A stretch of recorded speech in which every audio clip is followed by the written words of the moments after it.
नमस्कार। मैं डॉक्टर राजकुमारी शर्मा आज आपके समक्ष ऑल यूजी कोर्स मूल्य संवर्धन पाठ्यक्रम यानी कि VAC भारतीय भक्ति परंपरा और मानव मूल्य की प्रथम इकाई लेकर उपस्थित हुई हूँ। पूरे कोर्स को 3 भागों में वर्गीकृत किया गया है। पहले इकाई में हम देखते हैं भारतीय भक्ति परंपरा से संबंधित रूपों को एक तरह से प्रस्तुत करने का प्रयास किया है। पहला है भक्ति, अर्थ और अवधारणा। दूसरा है भक्ति के प्रमुख संप्रदाय और सिद्धांत। तीसरा है भारत की सांस्कृतिक एकता और भक्ति। और चौथा है भक्ति का अखिल भारतीय स्वरूप। कहने का तात्पर्य यहाँ पर है पहली इकाई को 4 भागों में वर्गीकृत किया है और मैंने भी इसमें स्लाइड के माध्यम से प्रस्तुत करते हुए इसे 4 भागों में वर्गीकृत किया है और 4 भागों को मैं 2 वीडियो के अंतर्गत बताने का संभवतः प्रयास करूंगी, जिसमें पहली स्लाइड में भारतीय भक्ति परंपरा से संबंधित बातों का जिक्र किया जाएगा। उसके बाद जब मैं दूसरा इसमें इसका कंटेंट बनाऊंगी वीडियो के माध्यम से, तो उसमें मैं आप लोगों को भक्ति के प्रमुख जो संप्रदाय है, सिद्धांत है या सांस्कृतिक एकता और भक्ति है या भक्ति का जो स्वरूप है वह किस तरह से एक व्यापक रूप में, एक विशाल रूप में एक तरह से प्रस्तुत किया गया है। तो सर्वप्रथम रूप में हम देखते हैं कि भारतीय भक्ति परंपरा और मानव मूल्य की प्रथम इकाई में किस तरह से भक्ति का जो रूप है वह एक तरह से चित्रित करने की भरसक कोशिश की है। जैसे कि हम जानते हैं कि भारतीय परिवेश में अनेक प्रकार की संस्कृतियों का एक तरह से रूप विद्यमान किया गया है और उसमें वह अपनी अभिव्यक्ति का जो आधार है वह किस तरह से प्रस्तुत करते हुए दिखाई देते हैं। भारतीय यानी कि भारतीय परिवेश की बात की गई है और भक्ति परंपरा हम देखते हैं कि कहाँ से, कैसे और किस रूप में आई है। तो उसका भी आधार बेटा मैं आप लोगों के सामने प्रस्तुत करने जा रही हूँ, जिसके माध्यम से भक्ति का जो स्वर्ण युग है वह अपने आप में एक अनोखा आधार लेकर प्रस्तुत हुआ था। क्योंकि उससे पहले हम देखते हैं आदिकाल में किस तरह से युद्धों के एक तरह से परिवेश में रह के व्यक्ति का जो सामर्थ्य है, जो सक्षम है, वह किस तरह से अर्थहीन होता चला गया। क्योंकि हम देखते हैं युद्ध के बाद जो भयंकर परिणाम हमारे जीवन में हम देखने या झेलने हमें पड़ते हैं और उसके आधार पर किस तरह से जीवन की धुरी या जीवन की जीवनचर्या चलते हुए दिखाई देती है, उसका भी भयंकर रूप आदिकाल में दिखाया गया। क्योंकि हम देखते हैं सम्राट हर्षवर्धन का जो समय था उसमें किस तरह से राज्य, जो एक विस्तृत राज्य, व्यापक राज्य, कैसे खंड खंड में बट गया था और उसके आधार पर व्यक्ति किस तरह से अपनी अर्थहीनता का जो रूप है या अर्थहीनता का जो आधार है वह प्रस्तुत करते हुए दिखाई दे। तो अनेक प्रकार की विडंबनाएं, विसंगतियां उस काल में जन्म ली और साथ ही अनेक प्रकार की जो आडंबर है, जो हम कहें कुरीतियां है, जो विसंगतियां हैं या हम देखें एक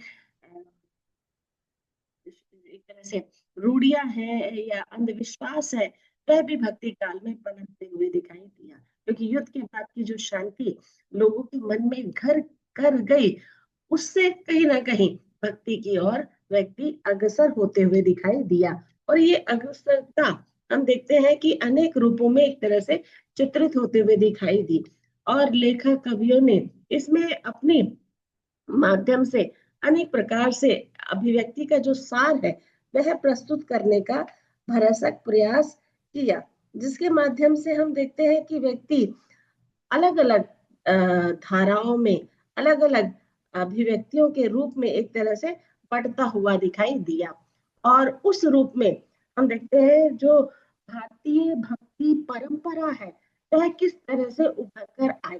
भारतीय भक्ति परंपरा में हम देखते हैं जैसे तीन शब्दों के समावेश में इसको एक तरह से अभिहित किया गया है। भारतीय यानी कि भारतीय परिवेश, भक्ति से यहाँ तात्पर्य भक्ति काल से है, और किस तरह से परंपराएं अपने स्वर्ण युग में एक तरह से अपनी अभिव्यक्ति अलग अलग कवियों के माध्यम से एक तरह से प्रस्तुत होते हुए दिखाई दी है। पहला है इसमें भारतीय भक्ति परंपरा।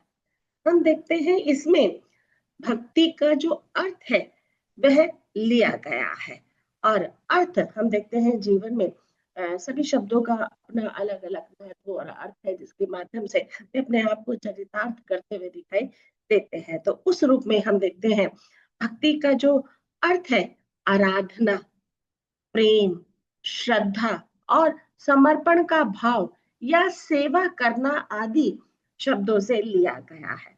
हम देखते हैं कि हमारी भक्ति का जो आधार है या हम कहें रूप है वह अलग अलग माध्यमों के द्वारा चित्रित होते हुए दिखाई देता है। हम प्रभु की आराधना भी करते हुए दिखाई देते हैं, और उसमें प्रेम, श्रद्धा और समर्पण का भाव भी एक तरह से समर्पित करते हुए दिखाई देते हैं। अलग अलग विद्वानों ने अलग अलग आधार पर अपनी परिभाषाओं को एक तरह से व्यक्त करने का प्रयास किया, क्योंकि जिसने जैसा उस समय पर महसूस किया या जिस तरह से भोगा या जिस तरह से हम देखते हैं कि उसकी पृष्ठभूमि रही, या हम लोगों से बात करते हुए उसके आधार को लेकर चले, तो अलग अलग विद्वानों ने अलग अलग परिभाषाओं के माध्यम से अपने मत को एक तरह से प्रस्तुत करने का प्रयास किया। उसमें हम देखते हैं कि इसकी जो परिभाषा है रूप गोस्वामी के कथन के अनुसार इस तरह से दी गई है, और कहीं ना कहीं आपकी किताबों में भी रूप गोस्वामी की परिभाषा को एक तरह से चित्रित किया गया है, जिसमें उन्होंने बताया है कि अनुकूलता के साथ कृष्ण का अनुशीलन भक्ति है। मतलब हम उस परमात्मा को जब अपने अनुसार एक तरह से व्यक्त करते हैं या उनकी भक्ति में हम रत होते हैं, लीन होते हैं, तो उस समय में भक्ति का जो आधार है वह प्रस्तुत होते हुए दिखाई देता है। वहीं तुलसीदास ने राम की प्रीति को भक्ति कहा है, यानी कि जो प्रेम है, प्रीति है, उसको भक्ति कहा है, क्योंकि हम जब इससे प्रेम करते हैं तो हम उसके प्रति एक तरह से के आधार पर जीवन यापन करते हुए दिखाई देते हैं, उससे प्रेम भी होते हुए दिखाई देता है, उसके प्रति इज्जत यानी कि श्रद्धा का भाव भी होते हुए दिखाई देता है, और कहीं ना कहीं हम उस पर पूर्ण रूप से समर्पित भी होते हुए दिखाई देते हैं। तो कहीं ना कहीं हम देखते हैं तुलसीदास ने राम के प्रति जो प्रेम, जो प्रीति का जो आधार बताया है, उसी को भक्ति का रूप उन्होंने कह दिया है। वहीं आचार्य शुक्ल जी ने श्रद्धा और प्रेम को भक्ति की संख्या से अभिहित किया है, यानी कि प्रेम में हम देखते हैं कि विश्वास होना बहुत ज्यादा जरूरी है, और प्रेम में हम देखते हैं प्यार के साथ साथ इज्जत करना भी बहुत ज्यादा जरूरी होता है। और यहाँ पर हम देखते हैं कि उस परम पिता परमात्मा के प्रति हमारी जो आस्था है, जो हमारी श्रद्धा है, वह किस तरह से हमारे प्रेम को बढ़ाते हुए दिखाई देती है। तो अलग अलग विद्वानों ने अपने मतः अनुसार जो उस समय उन्होंने उस समय पृष्ठभूमि के अनुसार महसूस किया, उसे अपने शब्दों में, अपनी परिभाषाओं में व्यक्त कर दिया है। हम देखते हैं कि किस तरह से जो भक्ति काल का जो समय है 1375 से 1700 तक का माना जाता है।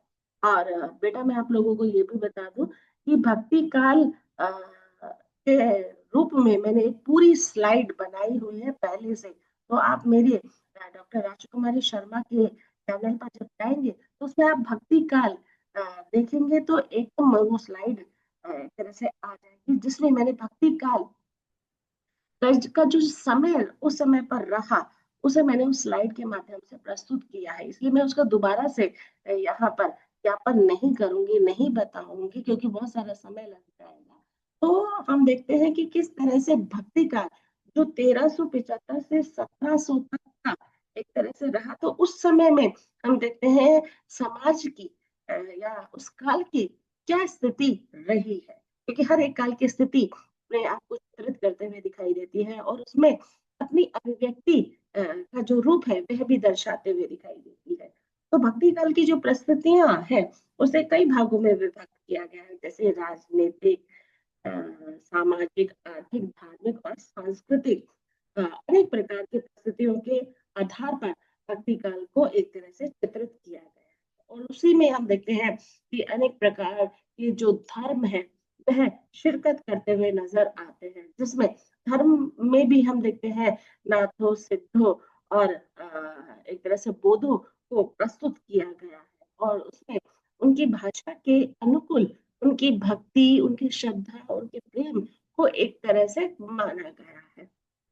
हम देखते हैं कि उसमें किस तरह से सबके नियम और सिद्धांत भी थे, क्योंकि हर एक धर्म की अपनी मान्यता थी, हर एक धर्म की अपनी महत्ता वहां पर थी, जिसको जो इसके मठ के लोग होते थे, या हम देखते हैं कि संप्रदाय के जो लोग होते थे, या हम देखते हैं कि अलग अलग नियम सिद्धांतों के आधार पर अपनी भक्ति का जो रूप है वह चित्रित होते हुए दिखाई देते हैं। भक्ति में नियम का होना तो अत्यंत आवश्यक है। हर व्यवस्था में हम देखते हैं नियम कार्यरत होते हुए दिखाई देती है, तो उसका पूरी तरह से एक तरह से चित्रण मैंने किया है। तो आप उसे अच्छे से देख लीजिएगा कि किस तरह से उस समय की ये जो स्थितियां परिस्थितियां थी, व्यक्ति के मन को किस तरह से शांति सुख रूप में एक तरह से व्यक्त करते हुए दिखाई देते थे, क्योंकि हम देखते हैं कि उससे पूर्व काल में जो त्रासदी उन्होंने झेली है उसका भक्ति के रूप में कैसे उन्होंने अपने आप को प्रस्तुत करने के लिए एक तरह से बताया। जैसे कि हम देखते हैं कि भक्ति काल को भी दो भागों में एक तरह से विभक्त किया गया है, सगुण धारा और अपना निर्गुण धारा। उसमें भी दो दो भागों के आधार पर एक तरह से अभिव्यक्त किया है, तो वो आप उस स्लाइड में जाकर देख लीजिएगा। मैं इसमें आपको बताने वाली हूँ कि किस तरह से जो भक्ति परंपरा है वह किस तरह से लोगों ने अलग अलग रूपों में व्यक्त किया है। जैसे हम देखते हैं कि 9 प्रकार की भक्ति को एक तरह से महत्व दिया है। हम देखते हैं भक्ति व्यक्ति के जीवन में बहुत महत्वपूर्ण भूमिका निभाती है। हर एक व्यक्ति के जीवन में वह अपने किसी न किसी इष्ट देवता के सानिध्य में रहकर अपने जीवन को गति प्रगति देते हुए दिखाई देता है। जैसे कि हम भी रोज सुबह उठते हैं, पूजा घर में जाकर नतमस्तक होते हुए दिखाई देते हैं और अपने इष्ट के द्वारा अपनी भक्ति को एक तरह से प्रस्तुत करते हुए दिखाई देते हैं। आपने देखा होगा कि शुरू से ही हमारी जो परवरिश होती है वो कहीं ना कहीं हमारी परंपरा संस्कृति के अनुकूल होते हुए दिखाई देती है, और इसमें भी हम देखते हैं नियम सिद्धांतों के आधार पर हम उसको व्यक्त करते हुए दिखाई देते हैं। जैसे कि व्यक्ति भगवान का जो नाम है वह तो 24 घंटे मन में स्मरण करते हुए दिखाई देता है, पर हम देखते हैं कुछ ऐसे विशेष क्षण होते हैं जिसमें वह अपने आप को पूर्ण रूप से उनके समर्पित करते हुए दिखाई देता है। जैसे कि हम देखते हैं कि सुबह नहा धोकर हम पूजा पाठ करते हैं, तो हम भक्ति के रूप में एक तरह से समर्पण न देते हुए दिखाई देते हैं और उसके नियमों के आधार पर हम भक्ति करते हुए दिखाई देते हैं। जैसे कि हम जोत जलाते हैं, या जोत जलाने के बाद देखते हैं कि भोग भी लगाते हुए दिखाई देते हैं, और भोग लगाने के बाद हम नतमस्तक होते हुए दिखाई देते हैं, है ना। उसी के आधार पर हम देखते हैं कि हम चाहे कोई भी हमारे समक्ष मंदिर, मस्जिद, गुरुद्वारा या अन्य में स्थल आते हैं, तो कहीं ना कहीं हमारा जो सर है वह झुकते हुए दिखाई देता है। देखिए भारतीय परंपरा में हम देखते हैं हम सभी धर्मों को स्थान देते हुए दिखाई देते हैं, सभी जातियों के प्रति अपने प्रेम श्रद्धा रूप को भी एक तरह से अपनाते हुए दिखाई दी है। जैसे ये भेदभाव की जो स्थिति है खत्म हुई है आज के परिवेश के आधार पर। हम देखते हैं कि जो 1350 से 1700 का मतलब बड़ा ही एक तरह से विप्लव भी कहा जा सकता है, क्योंकि धर्म के ठेकेदार अपने अपने धर्म के प्रति अनेक प्रकार की आसक्तियां लेकर प्रस्तुत होते हुए दिखाई दे रहे थे। वहां पर अनेक प्रकार की परिपाठी चलते हुए दिखाई देती थी, मठ चलते हुए दिखाई देते थे, और उन मठों के नियम के आधार पर अपना जीवन यापन करते हुए दिखाई देता है। ऐसे ही अलग अलग जो धर्मव्यापी लोग हैं उन्होंने अपने सिद्धांत और नियमों के आधार एक अलग पृष्ठभूमि का एक तरह से निर्माण किया है, जिसमें हमें 9 प्रकार की भक्ति का, जो कि किताबों के माध्यम से भी बताया रूप दर्शाया गया है। हम देखते हैं कि इसमें 9 जो रूप हैं वह है श्रवण, कीर्तन, स्मरण, पाद सेवन, कीर्तन, वंदन, दास्य, सख्य और अंत में आत्मनिवेदन का जो रूप है वह एक तरह से माना गया है कि भक्त अपनी भक्ति में ये 9 रूपों के आधार पर अपने आप को उस ईश्वर के समीप लेकर आकर प्रस्तुत करते हैं। श्रवण से यह तात्पर्य है कि वे अपने इष्ट के बारे में एक तरह से सुनते हुए दिखाई देता है या उसे समझते हुए दिखाई देता है, क्योंकि हम प्रभु की जो लीलाएं हैं, प्रभु के जो गुणगान है, प्रभु के जो उस काल में या अब के काल में हम देखते हैं कि अनेक प्रकार की शक्तियां हमारे आसपास एक तरह से विचरित होते हुए दिखाई देती है, और कहीं ना कहीं हम शोभन शक्तियों के सानिध्य या समक्ष भी खड़े हुए दिखाई देते हैं। दूसरा है कीर्तन। हम देखते हैं कि हम कीर्तन के द्वारा भी एक तरह से उस ईश्वर के प्रति अपने आप को समर्पित करते हुए दिखाई देते हैं, यानी कि भजन करना, यानी कि हम आरती, आज के सेंस में मैं आप लोगों को बताऊं तो हम देखिए कि जब प्रभु की आरती करते हैं, हर एक देवता की अलग अलग आरती का जो रूप है वह प्रतिपादित हुआ है ना। जैसे हम देखते हैं विष्णु की आरती अलग है, शिव जी की आरती अलग है, लक्ष्मी माँ की अलग है, वैष्णो देवी की या शेरा वाली माँ की अलग है ना। उसी तरह से गणेश जी को सर्वप्रथम रूप में रखा गया है। गणेश जी की आरती हम गाते हुए दिखाई देते हैं, श्री कृष्ण जी की आरती हम गाते हुए दिखाई देते हैं। तो उस रूप में हम देखते हैं भजन के द्वारा भी हम अपने मन को शांत और उस ईश्वरीय शक्ति की ओर अग्रसर करते हुए दिखाई देते हैं। स्मरण, हम देखते हैं कि हम बार बार प्रभु के अंतर्गत अपनी एक तरह से ध्यान लगाते हुए दिखाई देते हैं, भावों के अनुसार हम उस ईश्वर को अपने मन मस्तिष्क में एक तरह से बिठाकर उसकी आराधना करते हुए दिखाई देते हैं, उसे याद करते हुए दिखाई देते हैं। देखिए, कोई विष्णु जी को मानता होगा, कोई हम देखते हैं कि राम को मानता है, क्योंकि राम का नाम सबसे बड़ा नाम माना जाता है। और हम देखते हैं कई लोग लक्ष्मी माँ को मानते हुए दिखाई देते हैं, कहीं गणेश जी को मानते हुए दिखाई देते हैं। तो उसके आधार पर वे अपने श्रद्धा भावना को समर्पित करते हुए दिखाई देते हैं। चौथा इसमें बताया है पाद सेवन। पाद सेवन से यहाँ तात्पर्य एक तरह से सेवा भाव से है कि उस ईश्वर के हम पद को एक तरह से छूते हुए अपनी भक्ति को एक तरह से बताते हुए दिखाई देते हैं, और उसमें हम उस प्रभु को कैसे सेवा करते हैं, क्योंकि सेवा करने का क्या आधार है?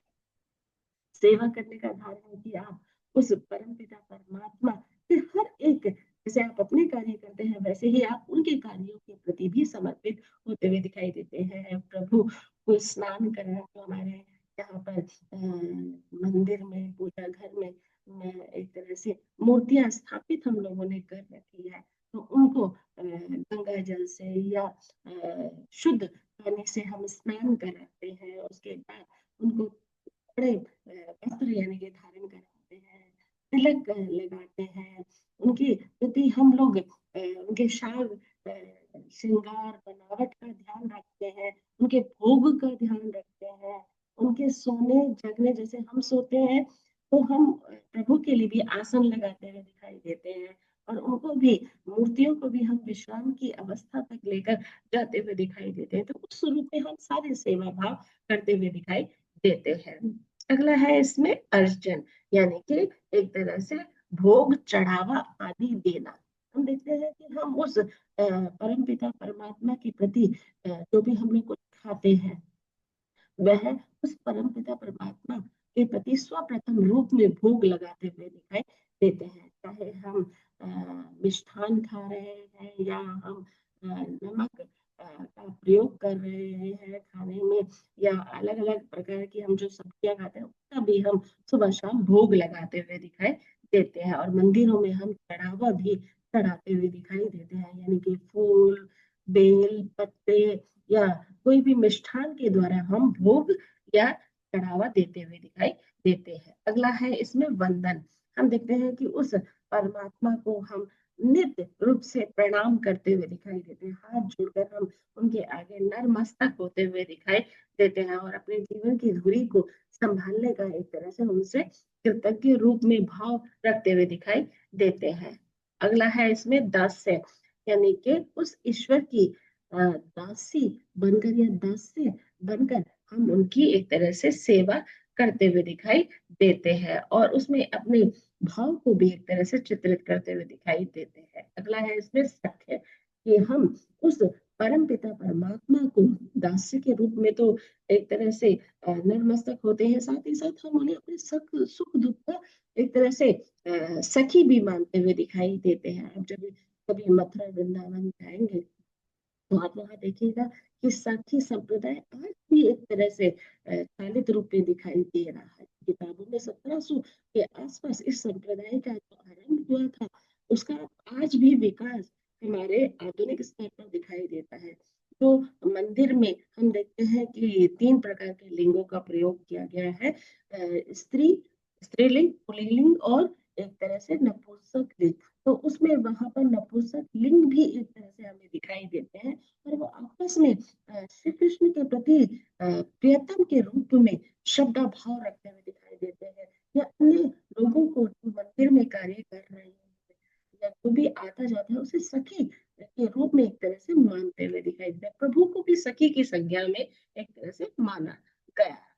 उन्हीं के द्वारा हम सखी यानी कि सखे भाव को या सखा रूप को एक तरह से देखते हुए दिखाई देते हैं। आत्मनिवेदन, आत्मनिवेदन से तात्पर्य है पूरी आत्मा से उसके प्रति समर्पित होना, यानी कि अपने आप को एक तरह से संपूर्ण रूप में समर्पित कर देना। तो हम जब ईश्वर के प्रति एक तरह से नतमस्तक होते हैं तो जब हम बहुत सारे, आपने देखा होगा हमारे जीवन में संघर्ष द्वंद तो चलते ही रहते हैं और चलने भी चाहिए, क्योंकि इसी से जीवन की गति प्रगति का पता भी चलते हुए दिखाई देता है। पर कई बार हमारे संघर्ष बहुत ज्यादा विकराल रूप धारण कर लेते हैं तो हमारा मन उदास हो जाता है, विचलित हो जाता है।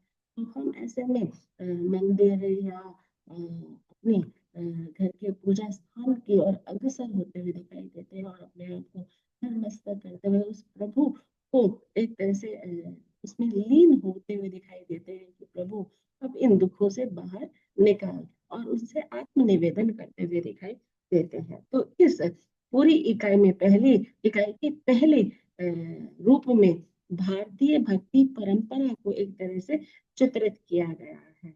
हम देखते हैं भक्ति काल का जो महत्व है वो बहुत ही एक तरह से विशेष भूमिका में एक तरह से वर्णित हुआ है। भक्ति काल को स्वर्ण काल यानी कि सोने के समान भी माना है, क्योंकि इसमें हम देखते हैं कि जितने भी भक्त हुए उन्होंने, भक्त कवि हुए उन्होंने अपने अपने आधार पर भक्ति को एक तरह से चित्रित किया है। जैसे भक्ति के 5 स्तंभ मैं आप लोगों को बता दूं कौन कौन से हैं।